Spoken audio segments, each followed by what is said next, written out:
Stephano with his back against the ropes. This angle's really powerful. It is not really a good blinking opportunity, but he's going to take it. There he goes. 2 Templar, 4 potential feedbacks, but there's not even any Infestors a part of this army because Stephano doesn't need them. He's shoving forward Zerglings and Roaches and Broodlords alike. Everything here is destroying Hero, and our brave Protoss player has done a good job, but unfortunately for him, it is Stephano's day. More units spinning in from Stephano. That'll be the nail in the coffin. Hero, no way he can hold this off now. Stephano, in fact, taking his headphones off before the delay. And that is just an amazing display of skill. Give it up for your winner, Millennium Stephano. This is Mike, Adebisi Vandriel here with GameSpot at the NASL Season 3 Grand Finals. I'm speaking to Millennium Stephano, who just took out Liquid Hero in his round of 8 match. Just to recap, he got here by getting a 6-2 in his division with 1 loss to Zenio, a walkover win was awarded to Puma, otherwise undefeated throughout the season. So just let me ask you this, Stephano, coming into the Grand Finals, how confident were you? I wasn't really confident at all because I couldn't practice the past 2 weeks. I was in Paris, but no internet connection. I have no place there. So I came here just for the trip, to be honest. And I'm really happy I managed to beat Hero because, in my opinion, he is one of the best PvZ in the world. Yeah, very true. He just kind of leads into my next question. He did just play at the IPL Hot Import Night event. Did you prepare at all for Hero, or did you just kind of go in playing your own game? Because he did play 2 series against Dongregu there. I knew a bit how he was playing. I thought about the games, but I didn't really had the possibility to practice. But yeah, I spent lots of time thinking about this match. All right, so moving forward in this tournament then, you are going to be playing MC next. And if I'm not mistaken, the last time you played him was at one of the MLG Spring Arenas. You did 2-0 then. Are you feeling confident going into this, or are you also worried? And in a similar vein, did you get a chance to watch any of his PvZ games against Nerdcho at the Home Story Cup? Well, I couldn't really watch Home Story Cup because I had WCS France same time. I exactly know how MC plays. I don't really need to study his play. I know what he's going to do, and he does it perfectly. That's why it's hard to defend it.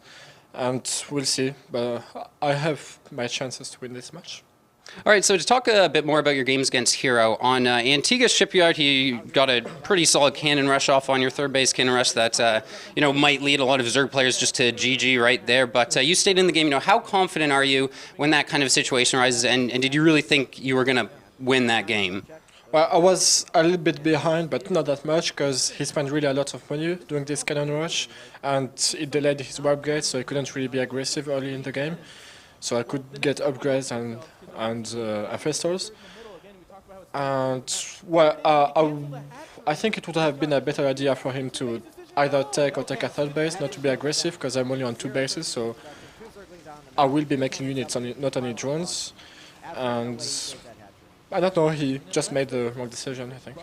And so the final game was on Sakura's Plateau. It ended up being you kind of applying a lot of pressure. You flanked his army early on and then just denied a third base. How do you find ZVP on Sakura's Plateau? Were you confident going into that map? Just give me your thoughts. In early game, it's quite a bad map for Zerg, because the third base is a little bit far away from the second one. So the Protoss can make a 7-gate or 7-gate blink really easily and be just in the middle of the hatcheries. But as long as he doesn't do this kind of strategy, it's really good for Zerg, because he can the Zerg can cut the map in half and just deny every single aggression for the Protoss, and that's what I was really aiming playing this game. Well, I tried to deny a bit his third, then I went to the macro game, and when I start the macro game, there's absolutely no way for the Protoss to win usually. And then just looking forward then, I do believe you'll be at the MLG Arena next weekend. Are you confident going into that event, and just kind of your general thoughts towards that? What kind of goals would you have going into that event? Well, I mainly go there not for the money or to get the first place, but just to get a good spot for the next MLG in the pool play. That's it. I will be more confident in this MLG than in this NASL matches, because I will have 3 or 4 days to just practice in New York. So hopefully I will manage to do it. And just looking forward there, I think that's all the questions. Actually, one last question I just can't resist asking you. You've talked a lot about stopping playing Starcraft II, you know, you're just winning money here. You know, what's your frame looking at for the future? How long do you see yourself playing? Do you want to keep on competing as long as you're doing well? And, you know, where do you see yourself maybe even 5 years from now? Do you still see medical school as your ultimate end game in your career? Well, in 5 years, I'm absolutely sure I won't be playing games for a living. Well, I hope, otherwise I will really mad at myself. As always, I keep planning the next year I will start again the studies, but it's really hard to go back to that. But I will force myself for the next year. I hope I will manage to do it, but I have some doubts. All right, well, thanks for the interview, Stephano, and good luck against MC.